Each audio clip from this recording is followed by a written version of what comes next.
haciendo copia en los exámenes. ¿Quién hizo trampa en el examen, mamá? La Valeria, como siempre. Mañana la voy a castigar. Se me acaba de ocurrir una idea de negocio.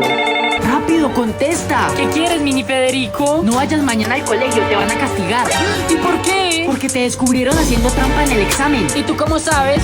Me lo contó un pajarito. Gracias por avisarme. Pero esto no es gratis, me debes $100. Al día siguiente. Buenos días, chicos. Hola, profe. Hola, mamá, digo, profe. ¿Y qué pasó con Valeria? No pudo venir hoy, dice que está muy enferma. Se salvó de que la castigara. Sí, qué coincidencia.